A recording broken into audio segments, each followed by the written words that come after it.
What if I told you that heaven isn't a place you go to? It's something you create within yourself? We grow up believing that heaven is somewhere far away, a paradise waiting for us after this life. But what if heaven isn't about where you go, but how you feel right here, right now? Many spiritual traditions from Christianity to Buddhism point to the same truth. Heaven isn't a destination. It's a state of being. The Buddha taught that nirvana, the end of suffering, isn't a place we arrive at after death, but a liberation we find within ourselves in this very life. The truth is, heaven and peace are already inside you. You don't need to chase them. You just need to uncover what's blocking them. In this video, we're going to explore this hidden truth. We'll uncover what heaven and nirvana really mean. We'll reveal how Buddhist wisdom teaches that peace isn't something you find. It's something you become. And I'll share with you a powerful Buddhist story, one that might just change the way you see life forever. What is heaven? The illusion of external fulfillment. We grow up believing heaven is somewhere far beyond our reach, a perfect paradise waiting for us after we die. It's comforting, isn't it? The idea that one day, after all the struggles and pain, we'll finally arrive at a place where everything is perfect. But what if that's an illusion? What if heaven isn't a place you go to, but a state of mind? Something you carry within you, no matter where you are? Buddhism teaches a similar truth. Just like Christianity speaks of heaven, Buddhism describes realms of existence. Samsara, where beings are reborn based on their actions. But here's the catch, none of those realms bring lasting peace. Even the heavens in Buddhist cosmology are temporary. True peace, true freedom. It doesn't come from where you are. It comes from your state of mind. Think about this. How often do we chase things in life, believing they'll make us happy? We work hard for money, status, and relationships. We think, once I have enough, then I'll be happy. But when we get those things, that happiness never lasts. You finally buy that dream house and soon you start wanting a bigger one. You find the perfect relationship, but over time, it's not as perfect as you thought. Why does this happen? Why do we feel empty even after getting everything we thought we wanted? Buddhism offers an answer. The source of suffering is within us, not outside of us. Our desires, our attachments, our endless craving for more. That's what keeps us stuck. No amount of wealth, success, or love can fill the emptiness inside if we don't first find peace within ourselves. The story, The Lazy Man and the Secret of the Inner Kingdom. There was once a man who spent his days doing nothing. He wasn't just lazy. He was full of complaints. Every day he looked at others and wondered why they seemed happy while he remained miserable. He believed happiness was unfairly given to others, like a gift he wasn't worthy of. Why do they have joy, but I only have suffering? He would mutter. One day, as he wandered aimlessly, he stumbled upon a serene monk meditating beneath an ancient tree. The monk radiated a peace the man had never seen before. The man couldn't help but approach him and ask, "Why am I suffering? Why can't I be happy like everyone else?"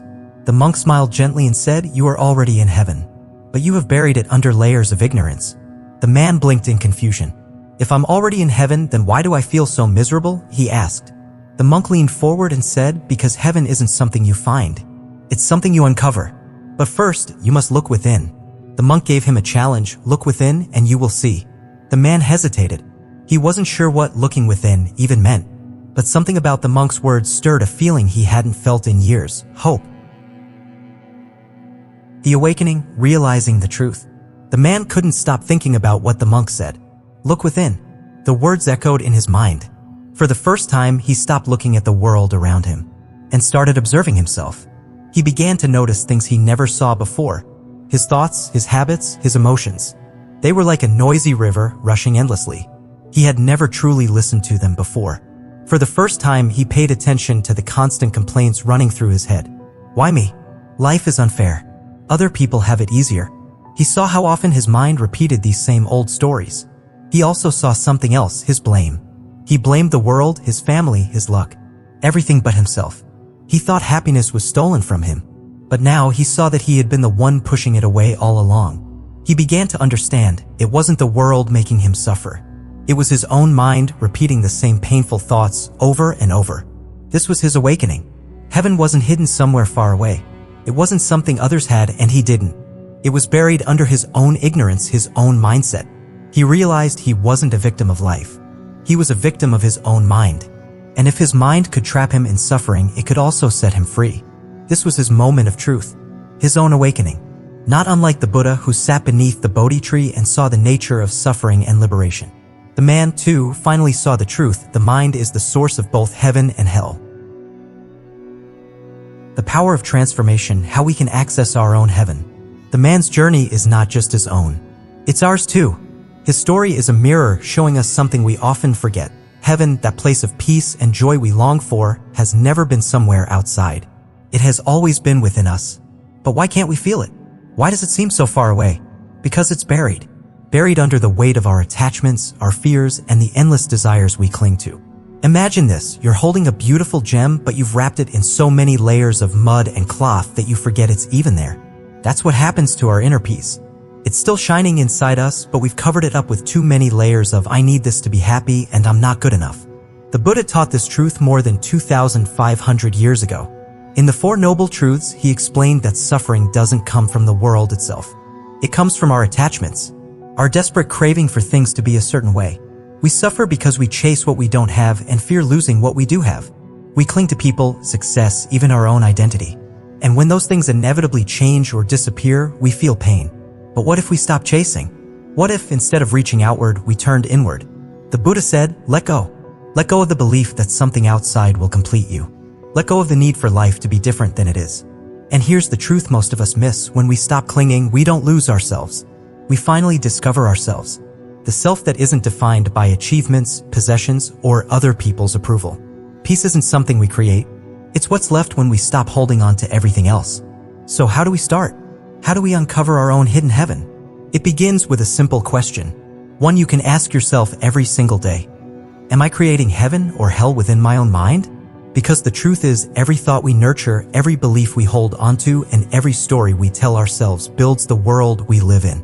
And that world can feel like heaven or hell depending on what we choose to create inside our own mind. Practical steps to find heaven within. The truth is, knowing that peace is within you is powerful. But it's not enough. Real change comes when you start living that truth. How do you do that? Buddhism offers us practical steps. Not complicated rituals or distant philosophies, but simple, daily practices to uncover the heaven that's already inside you. The first practice, mindfulness meditation. This doesn't mean emptying your mind or forcing yourself to feel calm. It means observing your thoughts without judgment. Imagine watching clouds drift by. You don't chase them or fight them. You just watch. Your thoughts are the same. Let them come and go without grabbing onto them. When you stop getting pulled into every thought, I'm not good enough. I need more to be happy. Why isn't life easier? You realize they're just stories your mind tells. You don't have to believe them. And in that moment, peace slips in. The second practice, gratitude. We spend so much time focused on what's missing. The job we want, the relationship we long for, the better version of ourselves we think we should be. But gratitude shifts that. Instead of I need more, it becomes I have enough. And that shift changes everything. Gratitude doesn't mean pretending life is perfect. It means seeing the goodness that's already here, even in the middle of challenges. When you start noticing what's right, the warm sunlight on your face, a kind word from a friend, the breath in your lungs, you realize you're richer than you thought. The third practice, letting go of expectations.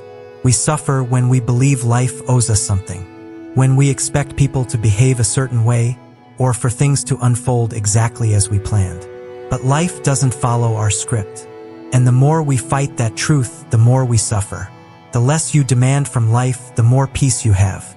Letting go doesn't mean giving up. It means releasing the belief that your happiness depends on things going your way. And sometimes, the most powerful thing you can do is pause and breathe. Let's try that right now.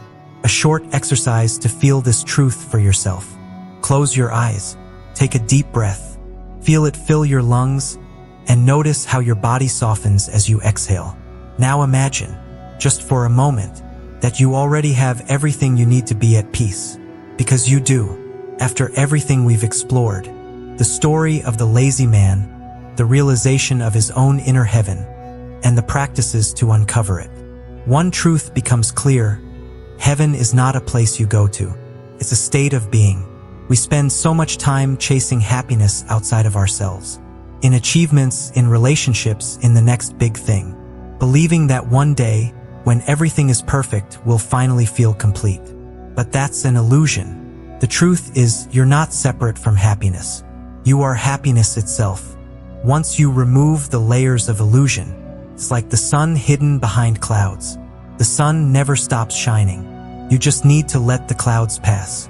So, what happens next? The story, the teachings, they mean nothing unless you bring them into your life. If this video resonated with you, take a moment to reflect. What is one thing you will do today to bring more peace into your life? It doesn't have to be big. Maybe you'll take a moment to breathe mindfully. Maybe you'll let go of a grudge. Maybe you'll simply remind yourself, I am enough. And if you found value in this journey, help share it with others.